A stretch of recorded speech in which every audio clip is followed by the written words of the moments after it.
just make it easier for everyone to hear. So whoever has a question, raise your hand. Back corner. What do you think of the remake of Nightmare on Elm Street? Yeah, somebody had to ask that question.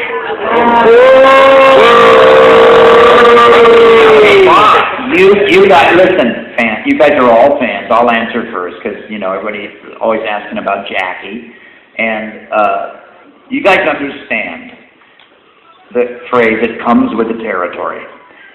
I grew up in Hollywood, and it comes with the territory. They remake everything, and the reason is there's only so many stories that we talk about around the campfire in humanity.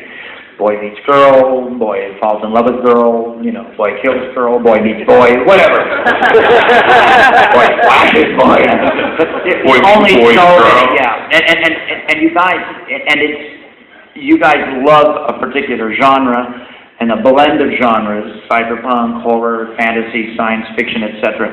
The thing is, there's only so many stories, and sometimes a new generation won't respond. Now, there is an unfortunate thing here, but before you blame Platinum Dunes or Warner Brothers, blame the kids that won't see a black and white movie, And they are forced to do this because of that. And in all fairness, they meant well with this film. They got into something called second guessing. They didn't try to exploit. I mean, my God, there's some really wonderful talent in that movie besides Jackie Earle Haley. Rooney Mara, you guys, Girl with the Dragon Tattoo. She's one of the best things in Social Network. I just starred on an episode of Criminal Minds with Kyle Gallner, who was in Jennifer's Body, played my son in Red. This guy's a terrific young actor. And people meant well. I think they second-guessed themselves. And my criticism is that by the time the movie starts, all the Elm Street kids are already so damaged that you don't see a little bit of their light, their warmth, their sort of pre-plague condition. And it's more difficult to invest in them emotionally and care about them because of that. You just sort of know they're all going to go down, We're trapped in a skyscraper. There's a young black guy. He's going to die first in the elevator. We know what's coming. And because they were a little bit gloomy, I think that you didn't invest in them. But there's some remarkable images in that film. There's some good acting in that film, and there's some good writing in that film. It's real hard to follow in the footsteps of even an accidental classic like the original Nightmare on Elm Street and some of its sequels. It's hard to follow their footsteps. There might be somebody out there. There might be a Peter Jackson. There might be somebody out there that could do a great Wizard of Oz. But do you really want to see a remake? Because here's what happens. Every time I watch The Nightmare on Elm Street that I'm in with Tuesday, or every time I watch Wes Craven's New Nightmare, I find something a little new in it. And I'm in the goddamn thing, and I discover something new. And I can watch Wizard of Oz, and I'll catch something in Judy Garland's eyes, or I'll catch something that's set up with the three farmhands who become the Tin Man and the and the Scarecrow and the Lion. You'll catch some other level, peeling back of the onion. And that's why we need to encourage people to at least check out originals, not to thwart remakes or sequels or prequels. Everybody was poo-pooing the prequel to John Carpenter's The Thing. Not the original Thing, but the prequel to John Carpenter's Thing by the guy who did Let the Right One In. There's some really interesting stuff in that. There's some really good stuff in that.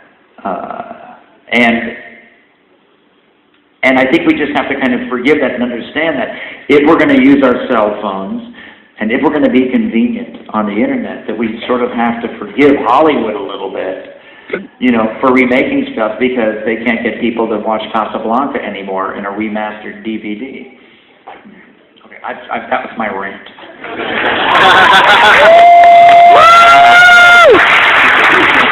He's a nice guy. You're funny. Okay, Freddie in the back, question? That was it. You have a question? No, don't ask me. We need somebody, but let me rest for a minute. Ask Susie or Dave a question. I feel like I just kind of went off. I just got back from an Italian restaurant. I've had a little too much wine. So you're probably feeling good right now. Yes. Yeah. Choose somebody else. A question for Dave or Tuesday? Tuesday. Any questions for Dave. Tuesday? You don't want to get questions for me. Any questions for Tuesday? Who has a Come on, question? guys. Right here? You have a question? No. God, they won't ask me. Just a question? What do you have? Well, I actually wanted to ask you too, but I'll ask Tuesday. Oh, thanks. Thanks a lot. A question to them both, but Tuesday gets first. First off, with Freddy Krueger, he's caused so many nightmares and stuff, even though he's awesome. Yeah. I want to know what's your fear and what's your biggest nightmares that you have ever had, both for you and Tuesday. Tuesday, what scares you? Oh my God, I would have to say that flying scares the hell out of me. Join the club, join the That's what club. nightmares about. Can't basically. stand that Is that myself. a control thing, or what do you think? I think it is. Yeah, I would rather be driving than playing, I think. That would feel better. Yes, the cast But Freddy like Krueger when goes you into perform, psychology. and see, It's actually a very good I'm getting point. older, you guys, and I thought I was going to outgrow stage fright, and you're still performing live. Are you scared just before the lights come up and you go on? Yeah, absolutely. Always. So that doesn't go away. It doesn't go away. It's always a little, glitter in there. I'm kind of scared of, I used to be scared of snakes, but then I did this little B movie called Python because we could improve but we could improve on the technology from the original Anaconda, with Jennifer Lopez and John Voight. So even though our movie's a little cheesy, our effects are actually better. And so I did this movie that they gave me this baby python, and they put it in a sling in my armpit under my seersucker suit. And I actually love this little baby python. So I kind of got over my snake, fear. And I also am kind of afraid of police, like that Alfred Hitchcock, Janet Leigh, Psycho, The Rearview Mirror. I just always think they're going to pull me over. Yeah. And I don't speed anymore. I don't even have a stick shift anymore. But I always think they're going to get me, So I get that kind of thing in my stomach. And now I have a new one. And maybe, Dave, maybe you and maybe Tuesday have this, or some of you, but, I know everybody has anxiety at different times in their life, or worry or stress. And I was pretty mellow for a long, long time.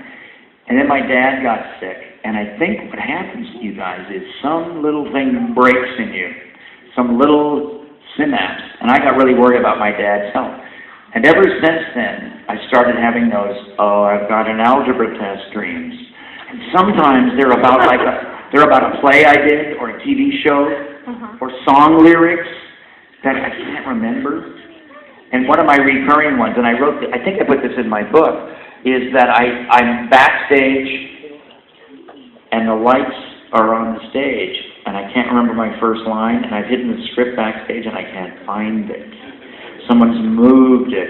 And it's like a continuous loop, like the Craven in Nightmare on Elm Street Part 4 when Lisa Wilcox leaves the drive-in and gets in the truck and goes back and gets in the truck and goes back and gets in the truck. That's really what it's like. But it happens at different stages. But that can be a nightmare. That can be a real scary thing. And these little things click off. And I think something really small in you breaks.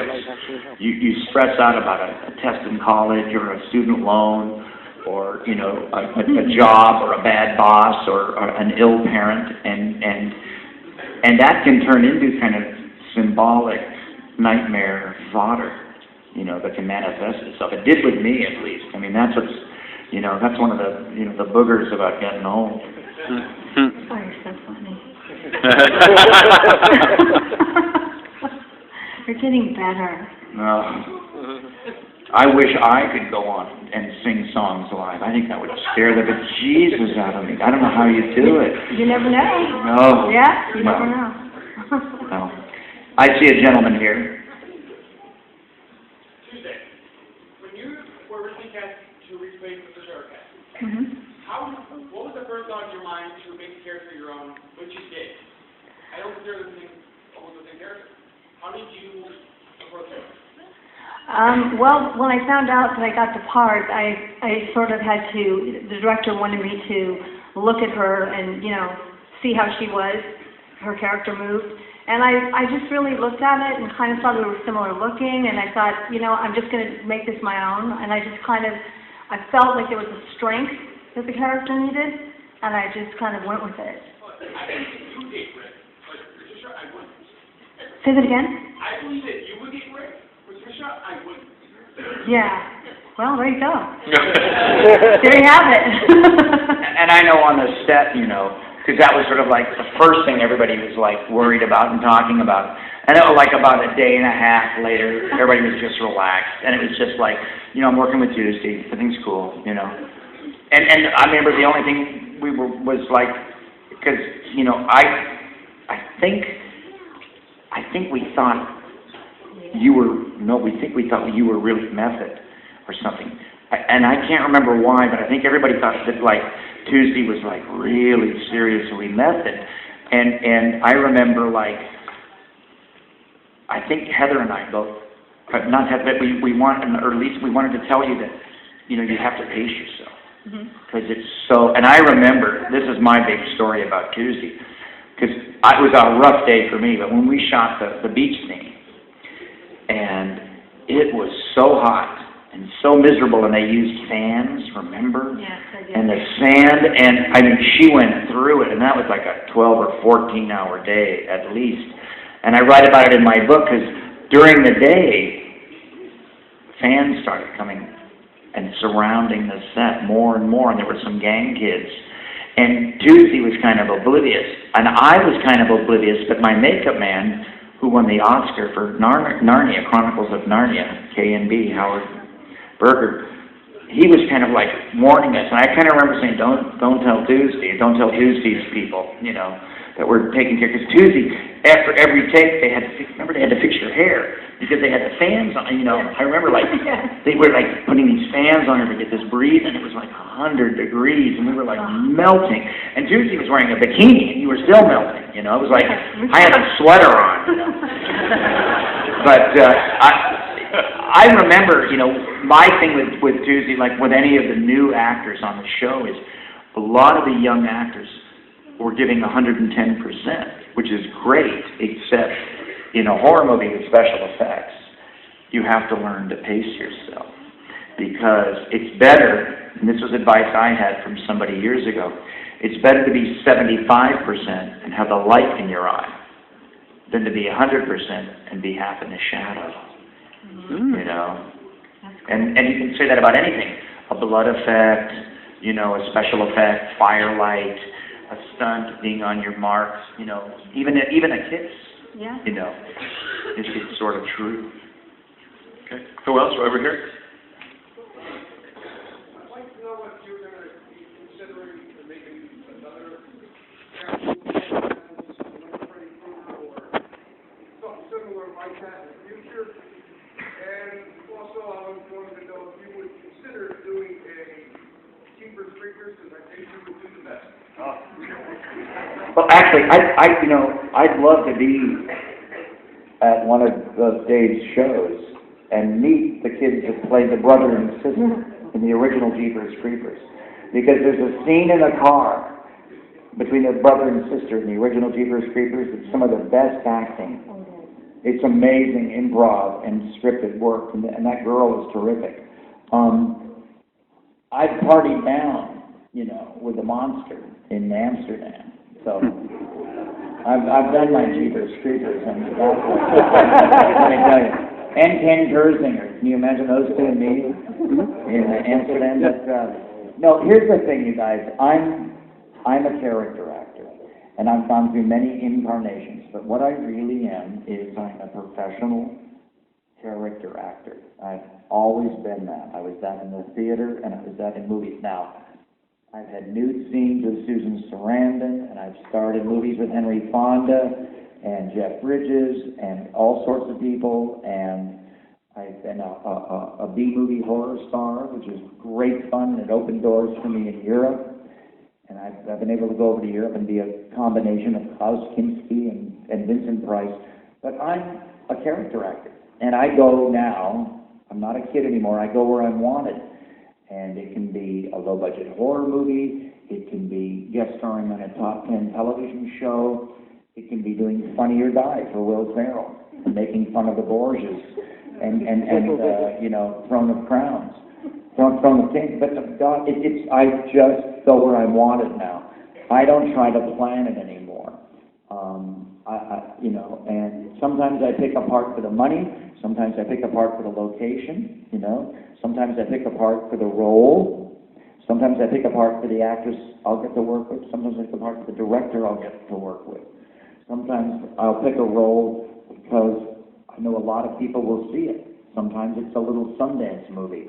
You just sort of go where you're wanted. That's sort of my philosophy right now. I know too many actors that kick my butt up between my shoulder blades in terms of talent that try to plan their careers, and they've got in trouble, and they've sort of disappeared now. They're much more talented than I'll ever be, and they're missing in action, you know.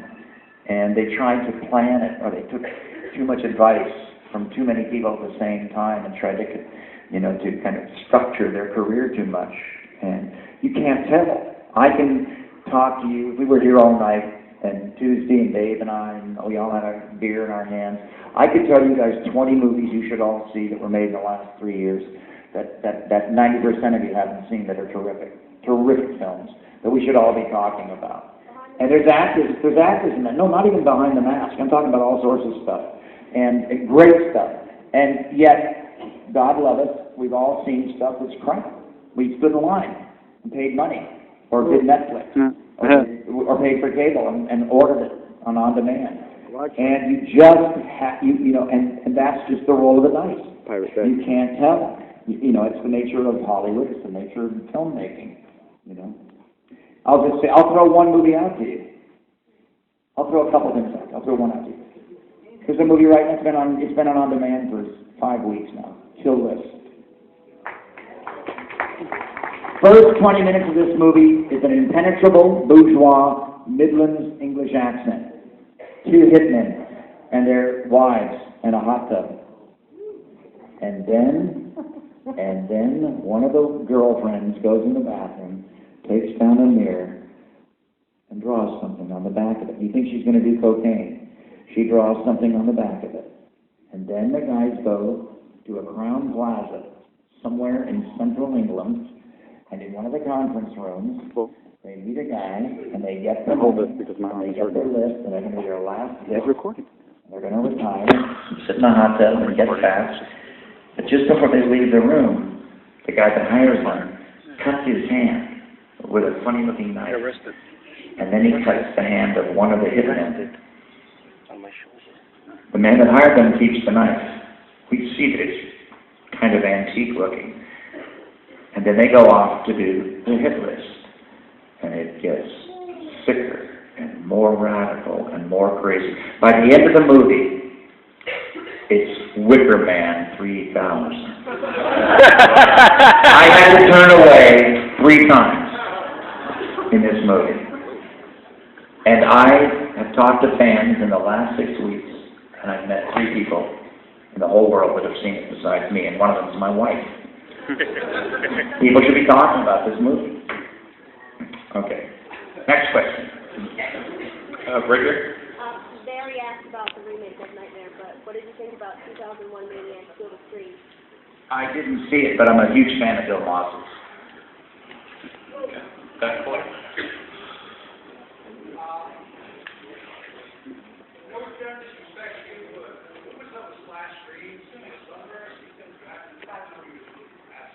I made that movie in 1972, cutting some slack. Dude, I got poison nettles squaring the moisture towards my crack on that one. Ouch. No kidding. Ouch. Yeah, I don't, you know, all I remember was they said James Keach was going to be in it.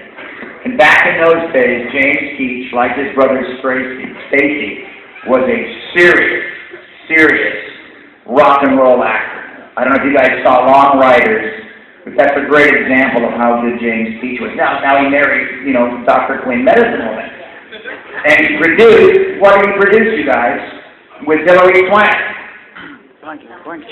What? Speak, yell it out. $1 Million Baby?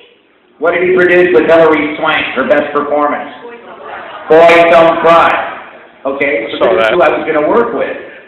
So that's why I did the movie. I had no idea it was going to be like a low-budget, hippy-dippy movie. All I remember was I had to swim out in this lake with this beautiful Playboy bunny, and James Keach naked in this lake. And we went back to the motel, and I'd walk through these reeds, and there were poison nettles on the reeds. And in the middle of the night, I woke up, and there was some rash heading for my... and the hippie said, well, what you want to do is take a hot shower, scrub that area.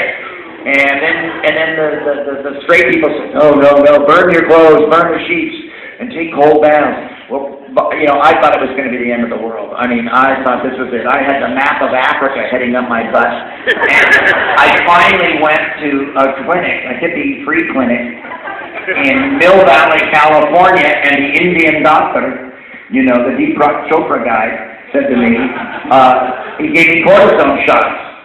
And I looked at my leg, and the rash went away like one of those old-fashioned Walt Disney nature films, that time-lapse photography. That saved my life.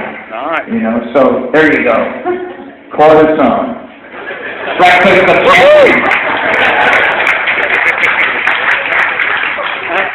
Question over here to the right. I only have one question. I've been trying to reach you all day with no luck. Is there any possibility you could sign my ship before you leave tonight? No, Dave's having none of that. Next question. Okay, right here. Yeah. Would you ever do a Freddy vs. Jason 2? I think it's kind of a wrap. On my participation in those films. I had a good run, you guys, and I'm really happy with it, and Tuesday and I are here, because of your love and because of the fans, and it will live, and they hold their own as a kind of unique little box set of books.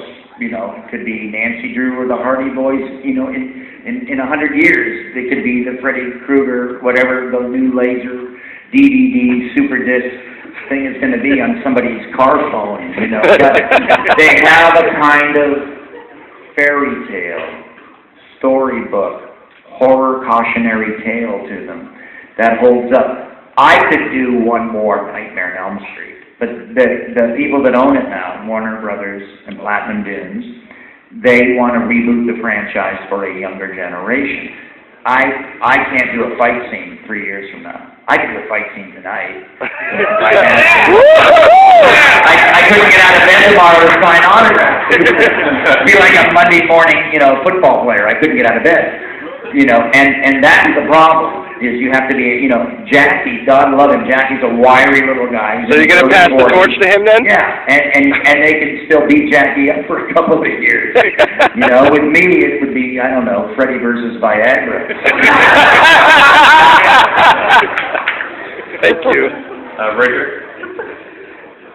If the reason so many said, well, we're depending on a good date for it. What? Well, listen, you guys, we're all fans here.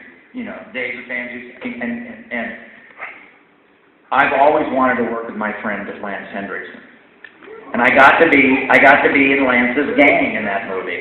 I got to hit my marks for a week with Hal Holbrook, who had just been nominated for an Oscar for the movie he did, Into the Wild.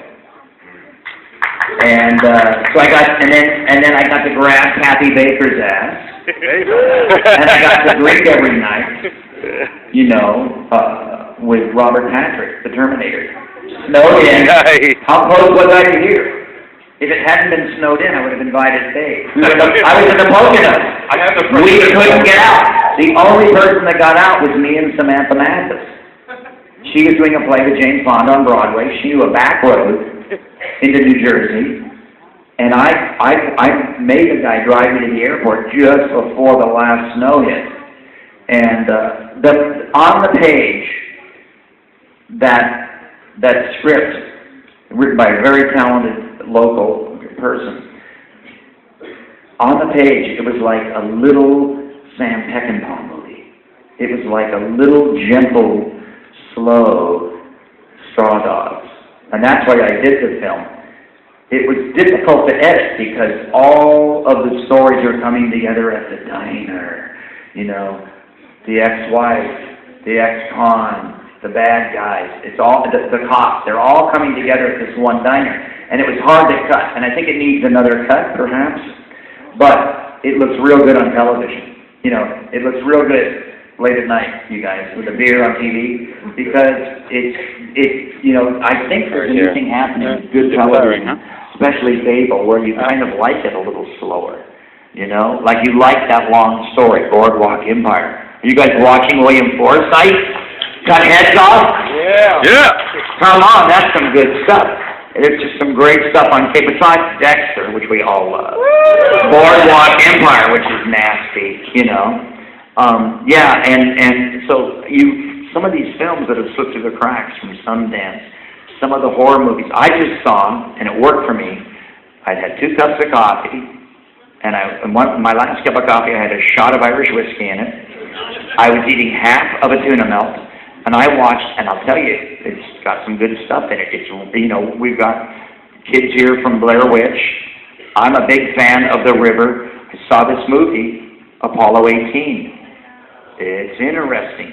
It's really interesting use of subjective camera. I like both those actors, and I like the idea, and maybe it's because I just read a book about this, I like the idea of sort of petrified stone crab aliens. You know, I like that idea. It's not horror. It's not really sci-fi, but I think it's an interesting hybrid that you have to give some credence to. You know, and you know, it took an hour and a half out of my life. More fun than the last Transformers movie. Okay. Oh, yeah. I like Park. Wait a minute. I think Bumblebee just had anal with a Chevy pickup truck.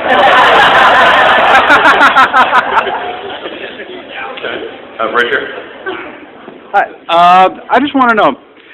I had told my friend one time he had never known that you were also a character in The Phantom of the Opera, and I had found a DVD where you had starred as the character. Was there any preparation for that? Well, it's interesting because Tuesday could have done the other lead in that. That was the second question. She could have. And at that time, I didn't know, about Tuesday's musical skills. And I was screen testing with Cynthia Nixon from Sex and the City, and Cynthia sings. And then Cynthia had a conflict and couldn't do it, and this beautiful young girl who had done 2 early 80s horror movies, Cutting Glass with a guy named Brad Pitt, and another film with Keanu Reeves, and then she did what I consider a classic with our friend from Lost, The Stepfather. The original, great film. Her name is Jill Schoen. So the director and I set out to do a Hammer film homage.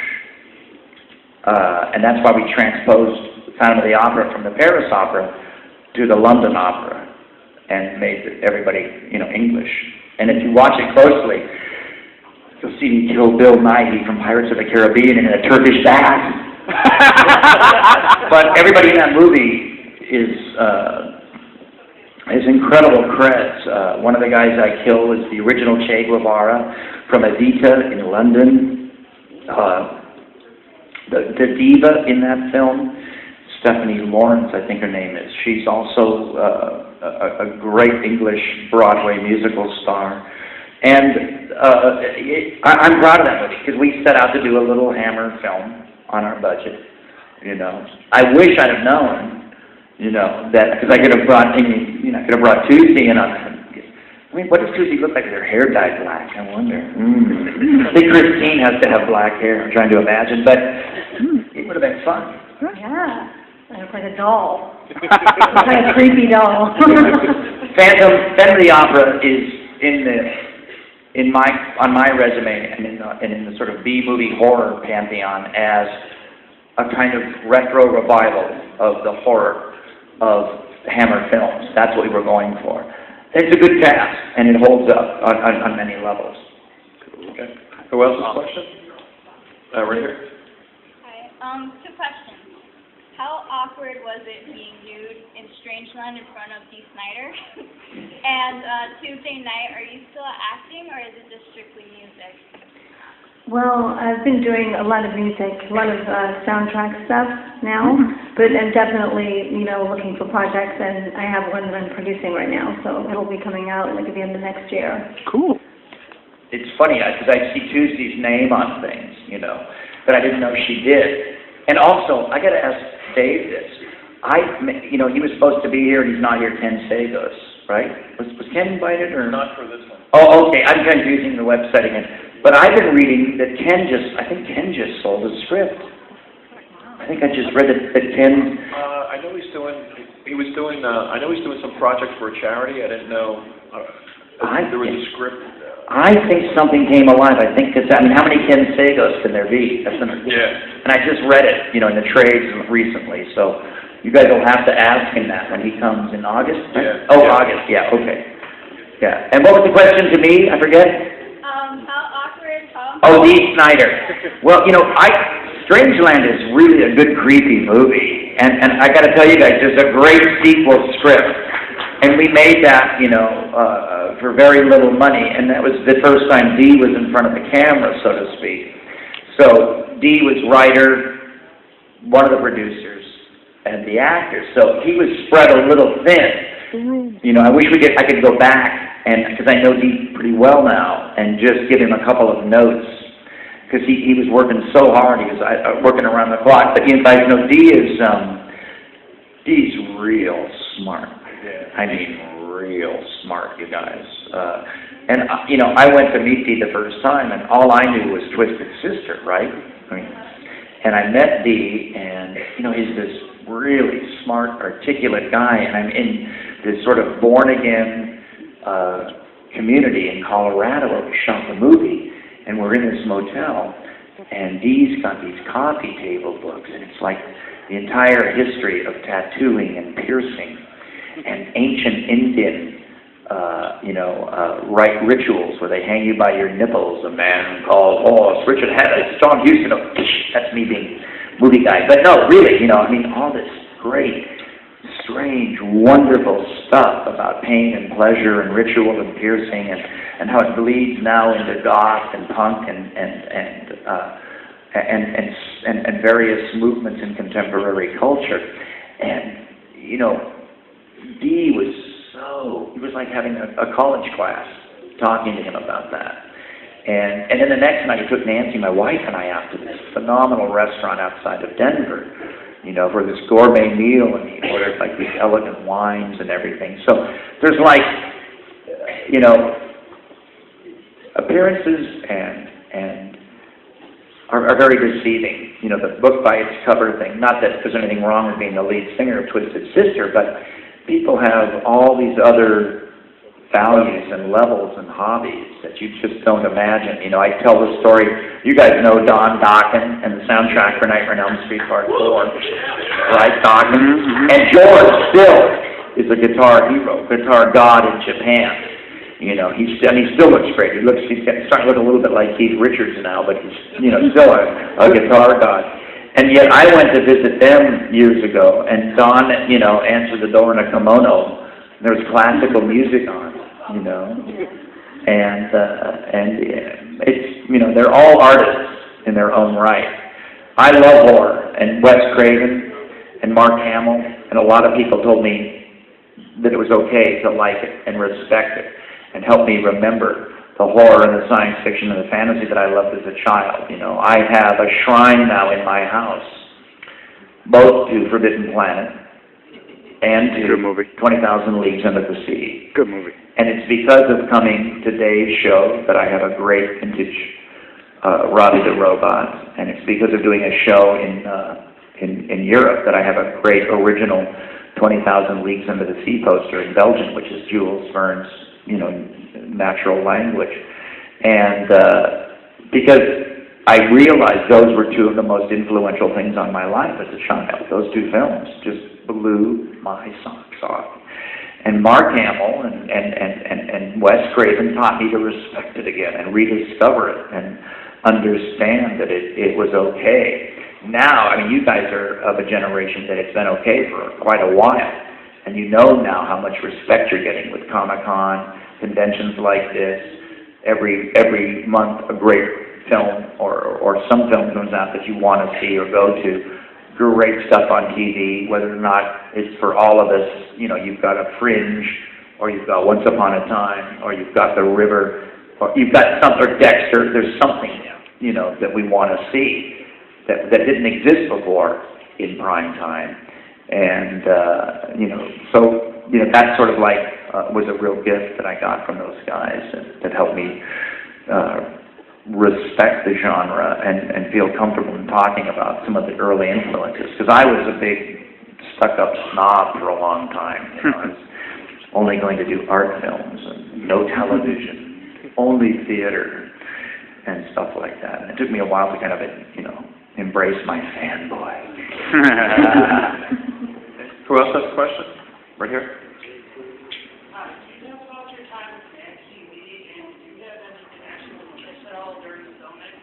Well, I know Gene Simmons for a long time. I did a movie that they ran out of money on with John Stamos,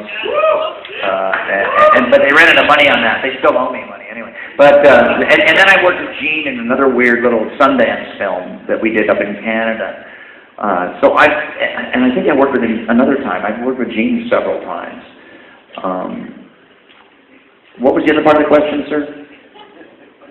Kiss and. Oh, well, you know, Mad TV, first of all, I don't know if any of you guys are watching Key and Peele on comedy. Man, you know, oh, those guys are great. And, you know, Alex Bornstein from Mad TV is now one of the top producers, and she's the voice of the mom on Family Guy. Nice. You know, from Mad TV, yeah. And so I love those. I love all those people. Those are great, great people. And I've directed a couple of movies and had them in, you know, for roles in the movies I've directed.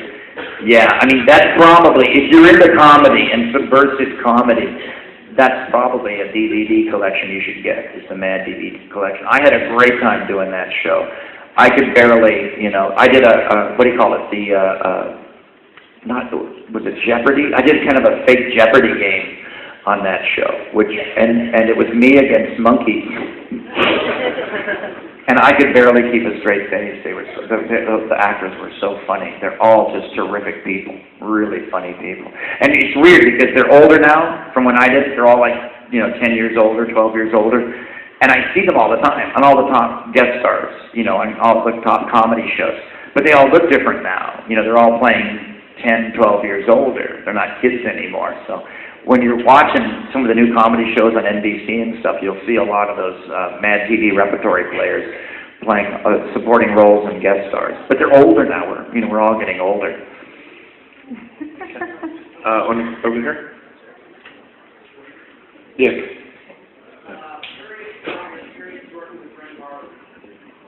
Oh, what was it like working with Rennie? I worked with Rennie twice. You know, you guys, Ford Fairlane. Well, I know you guys. I know you New Jersey people love it. He's the Dice Man. But I replaced Billy Idol. You know, on that film. I don't know. Maybe Tuesday dated Billy. I don't. But I replaced Billy. Billy had a terrible motorcycle accident on his Harley, and he broke his hand really bad, and so they called me to replace him. So that's why I did that film for Rennie.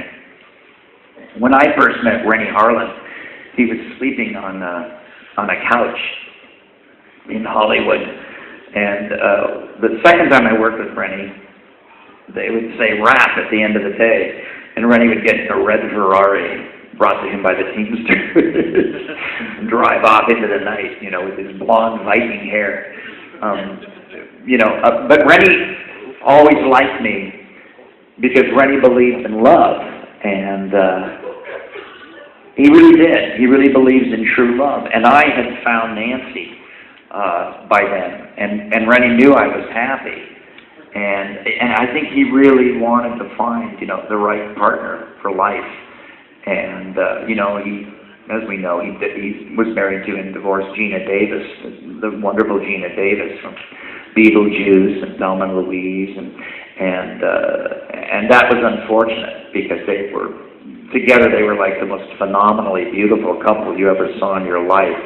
6'4" each. You know, they'd walk in a room, and it was like the only other person that ever walked in a room more powerful than those two that I've ever seen in my life was Sean Connery. You know, you knew you were in the presence of beauty and greatness. But you know, Rennie's back. He's working all the time now. And I think Rennie's a really good action director. But you know, he did a great movie, a great underrated movie. It wasn't a big hit, but it's kind of around now on a minor cult level, The Long Kiss Goodnight, with Samuel Jackson.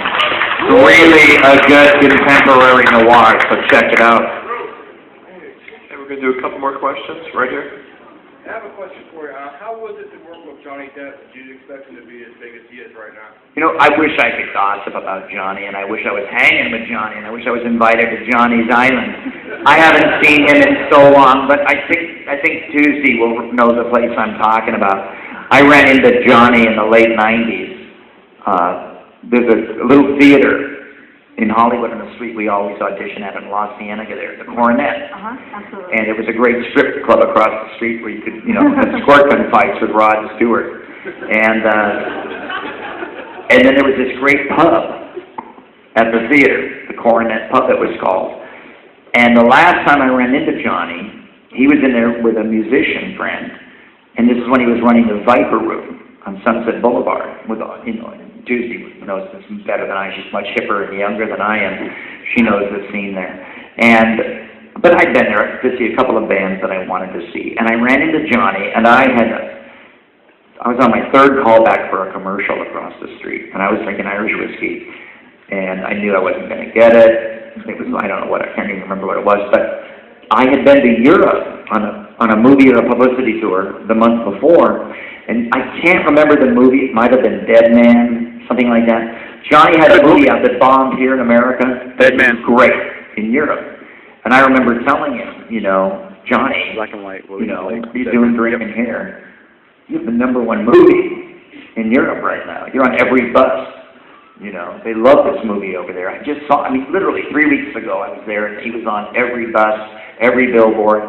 And he's like, you know, so what? It didn't do well here, you know? That happens all the time. You should get over there.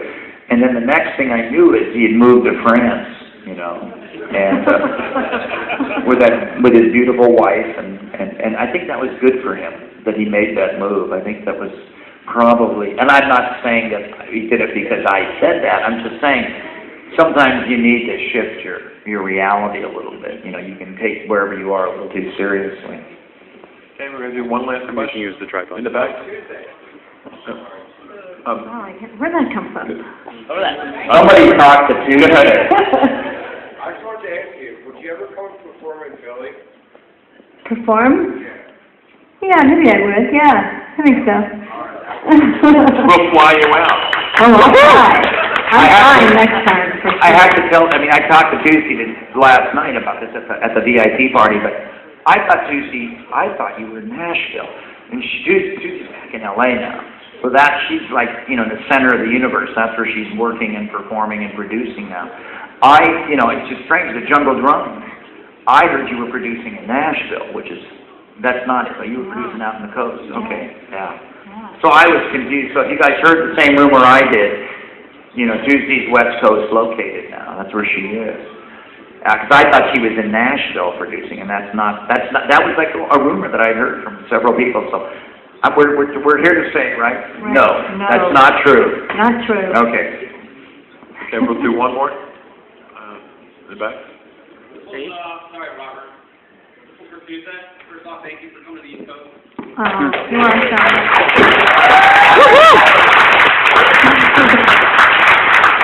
She's on the Orson. Song, Nightmare, how was that conceived? Did you line them to know they could sing? They said, hey, would you like to do an original song for the film? Or did you say, hey, I can sing, let me do a song for the film? Yeah, it was kind of like that.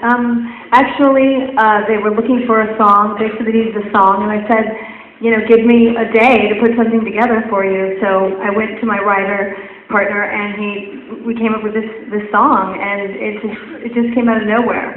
And I took it to Rennie, and I had it on in my car, and I put the doors out with the, you know, so the speakers would go out.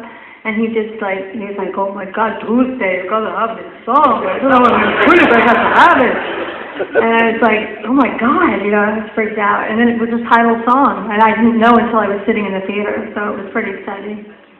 I remember talking to Rennie, and it was like, he's like, oh, you cannot believe. You Tuesday, she could sing. And I know I'm doing Dracula. That's not right. It doesn't sound like Dracula. Tuesday's Rennie is much better than mine.